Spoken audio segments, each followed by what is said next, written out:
एक रहस्यमयी आवाज बताती है कि पृथ्वी पर आई भीषण बाढ़ से पहले कई भयावह घटनाएं घटित हुई थीं। आज की कहानी एक विशेष किंवदंती पर केंद्रित है, जो सदियों से मिथकों में बुनी गई कई कहानियों में से एक है। एक ऐसे युग के दौरान जब दूसरी दुनिया से आए लोगों का वर्चस्व था, जिन्हें प्राचीन देवता कहा जाता था। पृथ्वी मिनोस द्वीप पर स्थित एक महल से ग्रिम नियंत्रण में थी। राज्य में हर कोई बैल की पूजा करता था, जिसे वे बहुत शक्तिशाली प्राणी मानते थे। कहानी यह है कि जैसे जैसे अंधेरा साम्राज्य बढ़ता गया, उसका सुखवाद और लालच कोई सीमा नहीं जानता था, और मानवीय तर्कहीनता और बुराई भी अधिक शक्ति के लिए समान रूप से बढ़ती गई। लोगों के मन में भयानक विचार आया और उन्होंने बैल भगवान को एक रानी की पेशकश की। उसने बैल के साथ संबंध बनाए और इस मिलन से एक भयानक और घृणित वस्तु का जन्म हुआ। प्राणी ने अपनी ही माँ का खून चूस लिया और फिर प्राणी को उसके गर्भ को फाड़कर बाहर निकाला गया तो वह मर गई। इससे डार्क साम्राज्य मजबूत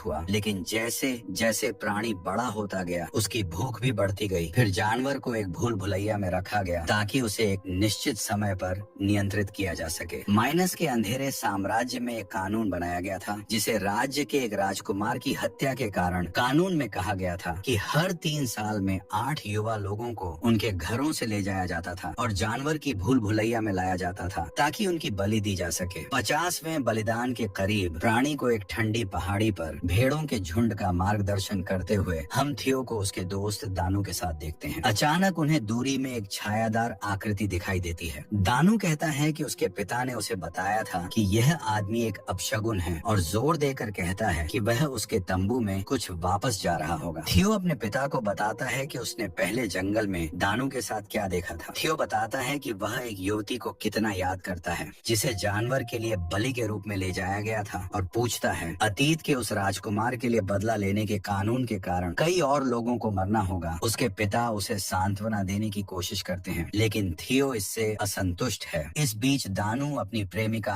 मोरना से बात करने जाता है और उसे खोने के अपने डर को कबूल करता है। जब सैनिक आते हैं तो इस समय गांव के कुछ लोग थियो के पिता के साथ, जो उस स्थान के नेता थे, अपने बच्चों को ले जाने से रोकने के लिए लड़ने की संभावना पर चर्चा करते हैं। लेकिन सभी को डर है कि अगर वे ऐसा करते हैं तो वे एक बार में ही सब कुछ नष्ट हो जाएगा। पुरुषों में से एक सवाल करता है कि उन्होंने थियो को उन 8 युवाओं के हिस्से के रूप में क्यों नहीं सौंप दिया जिन्हें बलिदान किया जाना था। लेकिन नेता कहता है कि वह ऐसा नहीं कर सकता, क्योंकि थियो उसका बेटा और गांव के नेता के रूप में उत्तराधिकारी है। एक सुबह थियो कुछ भेड़ियों को दूर से अपनी भेड़ों के पास आते देखता है और उन्हें बचाने के लिए भागता है। वह समय पर नहीं पहुंचता और एक भेड़ मारी जाती है। थियो एक भेड़िया देखता है, अभी भी पास में है, लेकिन तेजी से भाग रहा है, इसलिए वह जानवर का पीछा करता है। हालांकि एक निश्चित बिंदु पर वह एक पेड़ देखता है जिसकी छाल पर एक अजीब निशान बना हुआ है। इसे देखते हुए उसका ध्यान एक गुफा के प्रवेश द्वार की ओर जाता है, जहाँ रहस्यमय आकृति जिसे उसने पहले देखा था वहाँ मौजूद है, और उसे हाथ से इशारा करता है। वह उसके पास जाता है और गुफा के अंदर वह आकृति पाता है, एक बूढ़ी औरत जिसके बगल में भेड़िया है। थियो पेड़ पर निशान के बारे में बात करता है और कहता है कि वह इसे पहचानता है, क्योंकि इसे पूरा करने वाला दूसरा आधा हिस्सा उसके पास है। वह टूटा हुआ लॉकेट दिखाते हुए वह कहता है कि उस लॉकेट का दूसरा हिस्सा उस व्यक्ति के पास था जिससे वह प्यार करता है, जिसे जानवर के लिए बलि के लिए ले जाया गया था। बूढ़ी औरत कहती है कि युवती को ले जाया गया था, लेकिन उसकी बलि नहीं दी गई थी, ये दावा करते हुए कि वह महल के नीचे भूल भुलैया में है। थियो बूढ़ी औरत की बातों पर विश्वास नहीं करता है, लेकिन वह जारी रखती है और कहती है कि युवती को बचाने के लिए थियो को मिनोटोर नामक प्राणी को मारना होगा। थियो रात को अपने प्रिय के सपने देखता है जिसे उससे छीन लिया गया था, और सुबह उसे उसके पिता द्वारा जगाया जाता है, जो उसे झुंड को दूर ले जाने के लिए कहता है, क्योंकि सैनिक जल्द ही आएंगे। थियो बताता है कि उसने गुफा में बूढ़ी चुड़ैल से बात की थी और उसने उसे बताया कि जिस युवती से वह प्यार करता था वह अभी भी जीवित है, और अगर वह उसे फिर से देखना चाहता है तो उसे मिनोटोर को मारना होगा। उसके पिता ने उसे बताया कि यह सब बूढ़ी महिला का झूठ है और वह ऐसा पागलपन नहीं कर सकता, क्योंकि मिनोटोर एक भगवान है जिसे कोई भी इंसान नहीं मार सकता। उसी दिन देर दोपहर में साम्राज्य के जहाज दूर से आते हुए दिखाई देते हैं। वे गांव में पहुंचते हैं और आक्रमण करते हैं। थियो अपने पिता के आदेशानुसार पहाड़ों में है, लेकिन बूढ़ी चुड़ैल ने उससे जो कहा उसके बारे में सोचना बंद नहीं कर सकता। इस बीच सैनिक टेंट में जाते हैं और युवा लोगों को ले जाते हैं। थियो को अभी भी सोचते हुए देखते हैं। वह उस महिला को याद करता है जिसे वह प्यार करता है और जिसे उससे छीन लिया गया था। वह दृढ़ निश्चय के साथ उठता है और अपने गांव की ओर भागता है। जब सैनिक पहले से ही 8 युवाओं को लेकर जा रहे होते हैं। थियो आता है और उनका ध्यान भटकाता है और एक युवा महिला की जगह लेने में कामयाब हो जाता है और उसे कोई भी नोटिस नहीं कर पाता है। दुख की बात है कि थियो के पिता केवल विलाप करते हैं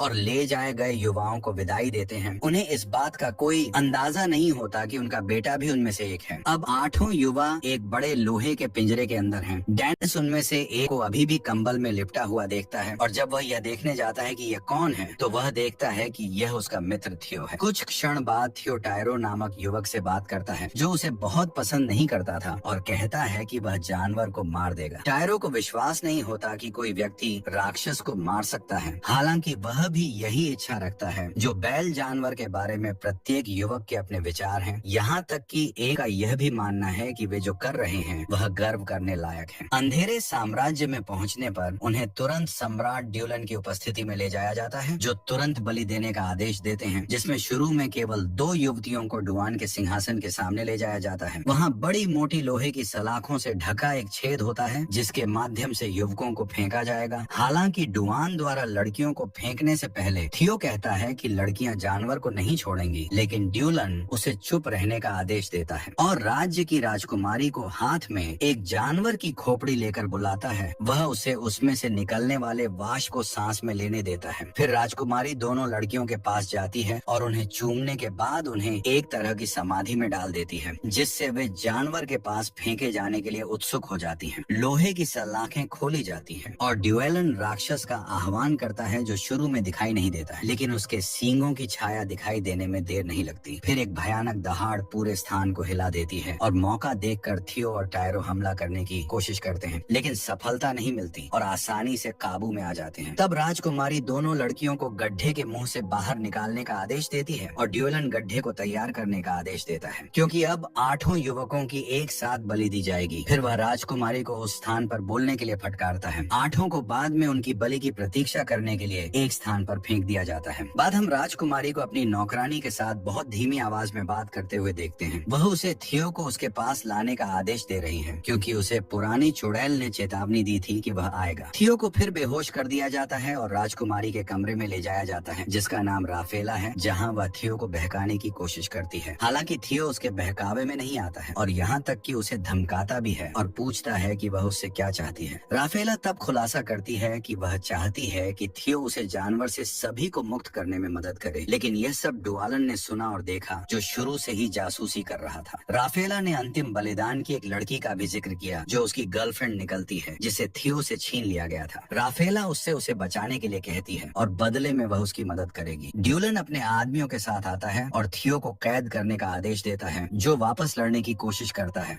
लेकिन जल्दी से फिर से बेहोश हो जाता है। ड्यूलन राफेला को धमकाता है और थियो को उस छेद में ले जाने का आदेश देता है जहां जानवर है। अन्य युवाओं को भी जल्द ही ले जाया जाता है और थियो को भूल भुलैया में रखे जाने के बाद सभी को एक एक करके महल के चारों ओर बिखरे हुए विभिन्न प्रवेश द्वारों के माध्यम से उस स्थान पर फेंक दिया जाता है। थियो अपने दोस्त की चीखें सुन सकता है जो पूरे स्थान में गूंज रही हैं और उसे नहीं पता कि क्या करना है। तभी उसे एक भारी सांस लेने की आवाज सुनाई देती है, जिसके तुरंत बाद एक भयानक दहाड़ सुनाई देती है। जानवर अपने पहले बलिदान को खाने के लिए बाहर निकलता है। समर्पित युवा लड़की राक्षस का पहला शिकार है और उसकी दर्दनाक चीखें भूल भुलैया में गूंजती हैं। उसके बाद उसकी मृत्यु हो जाती है। थियो सावधानी से चलता है। जब उसे एक अजीब गंध आती है जो रॉक में फिशर से आती है, उसे पता चलता है कि यह एक प्रकार की गैस है जो ड्यूलन आज के समय में इस्तेमाल करता है। जिसे वह चाहता है वह इस गैस की एक बड़ी मात्रा को अंदर ले लेता है। थियो थोड़ी देर के लिए उसे अपने प्रिय एफ के बारे में भ्रम होता है, लेकिन सुरंगों में पीछे से पत्थरों के टकराने जैसी आवाज आने पर वह जल्द ही गायब हो जाता है। थियो वहाँ जाता है और महसूस करता है कि यह मोरना है जो बोलने में असमर्थ है। उसने उस आवाज का इस्तेमाल अपने एक दोस्त को उसके पास लाने के लिए किया, जो काम कर गया। थियो समझ नहीं पाता कि वह क्या कहना चाहती है, जब अचानक उन्हें दूर से चीख सुनाई देती है और वे वहाँ पहुँचने के लिए दौड़ पड़ते हैं। दूसरे हिस्से में हम वीणा को देखते हैं, जो हताश और बहुत डरा हुआ है और किसी से मदद मांग रहा है। वीणा कुछ डीली चट्टानों को हटाती है और एक सूखी हुई लाश को देखती है, जिससे वह डर कर चीखने लगती है। अचानक दानू उसके पास आ जाता है, जिससे वह और भी जोर से चीखने लगती है। अब वह दानू से डर जाती है। हालांकि इससे थियो और मोरा जल्दी से उन्हें ढूंढ लेते हैं। चारों अब एक साथ चर्चा करते हैं कि उन्हें क्या करना चाहिए। वीणा जल्द से जल्द उस जगह जगह से बाहर निकलने की कोशिश करना चाहती है, लेकिन थियो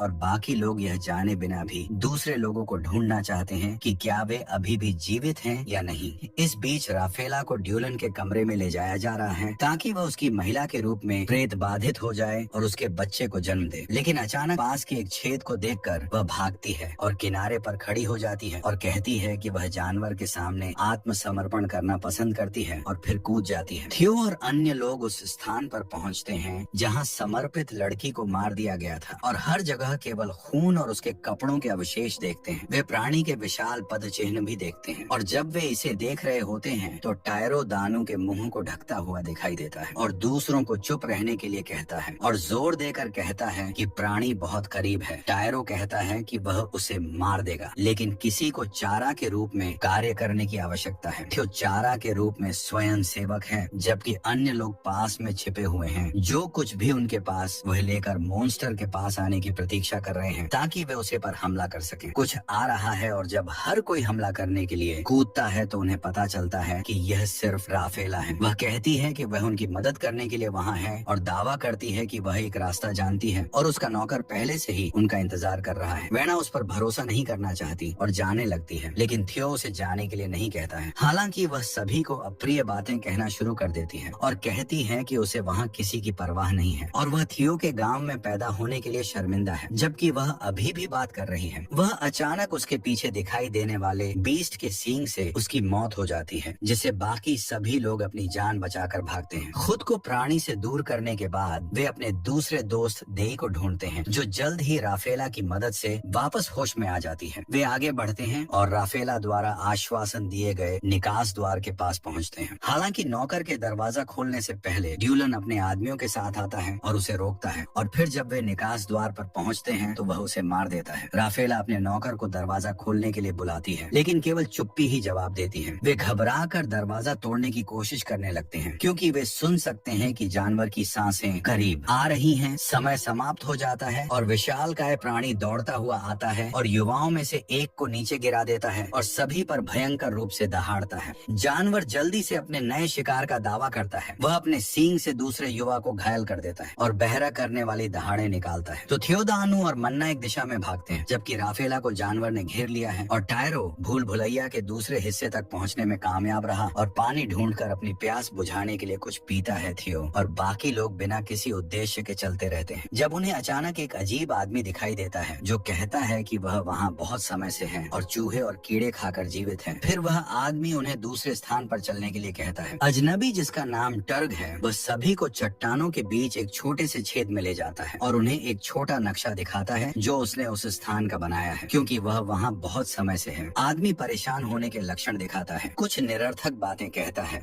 लेकिन कुछ उपयोगी जानकारी जैसे कि प्राणी कहाँ सोता है, जो थियो को महत्वपूर्ण लगता है। इस बीच राजकुमारी राफेला दिखाती है कि वह जानवर से बच निकली है और भूल भुलैया से होकर चल रही है। साथ ही साथ ड्वेलन गड्ढे के किनारे प्राणी को चिल्लाकर कह रहा है कि वह राफेला को वापस ले आएगा। आगे हम पागल आदमी को उस दरवाजे के पास आते देखते हैं जो भूल भुलैया की ओर जाता है और उसे खोलता है। थियो अभी भी दृढ़ता से मानता है कि फैन जीवित है, इसीलिए वह टर्क को धमकाता है कि वह उसे बताए कि वह कहाँ है। यह सोचकर कि वह इतने लंबे समय से वहाँ रह रहा है, इसीलिए वह जान सकता है। हालांकि इस टकराव से चिल्लाहट भयानक प्राणी का ध्यान आकर्षित करती है जो उनके पास पहुंचता है। राक्षस पत्थर की दीवारों को गिराने की कोशिश करना शुरू कर देता है, जिससे कुछ चट्टानें खिसक जाती हैं। हालांकि ड्यूलन की आवाज सुनकर जानवर रुक जाता है, जो राफेला को बुला रहा है, और उसकी ओर बढ़ता है। जानवर उसकी ओर बढ़ते हुए सूंघता है, लेकिन कायर यह सुनकर जल्दी से दरवाजे से बाहर निकल जाता है और अपने सैनिक को अंदर ही छोड़ देता है, जिसे जल्दी और बेरहमी से मार दिया जाता है। थियोटर्क को यह बताने के लिए मजबूर करता रहता है कि फेन कहाँ है, और उसके पदक का आधा हिस्सा पाकर उसे और भी अधिक विश्वास हो जाता है कि वह जीवित है। वह टर्क द्वारा बनाया गया नक्शा लेता है और उसे यह बताने के लिए मजबूर करता है कि वह कहाँ है, और कथित स्थान की ओर इशारा करते हुए थियो वहाँ जाने का फैसला करता है। डे और टायरो अभी भी लक्ष्यहीन रूप में चल रहे हैं और एक दूसरे के लिए भावनाएं विकसित करना शुरू कर देते हैं। टायरो उसे वहाँ से बाहर निकालने का वादा करता है। वे महल के प्रवेश द्वारों में से एक पर पहुँचते हैं, इसलिए वे वहाँ चढ़ने का फैसला करते हैं। टायरो लोहे की सलाखों तक पहुँचने में सबसे पहले जाता है। देई को भी तुरंत ऊपर चढ़ने के लिए बुलाता है और उसका हाथ पकड़ लेता है, क्योंकि वह अभी भी चढ़ रही है, लेकिन प्राणी नीचे आ जाता जाता है। टायरो के देई से नीचे न देखने की विनती के बावजूद वह ऐसा करती है और राक्षस को देखकर चिल्लाना शुरू कर देती है, जिससे उसका ध्यान आकर्षित होता है। दुर्भाग्य से, जैसी कि उम्मीद थी, युवा लड़की अपने आतंक के कारण खुद को संभाल नहीं पाती है और सीधे जानवर के सींग पर गिर जाती है। थियो चलना जारी रखता है और एक निश्चित बिंदु पर फैन की आवाज सुनना शुरू कर देता है। अचानक वह उसके पीछे दिखाई देती है,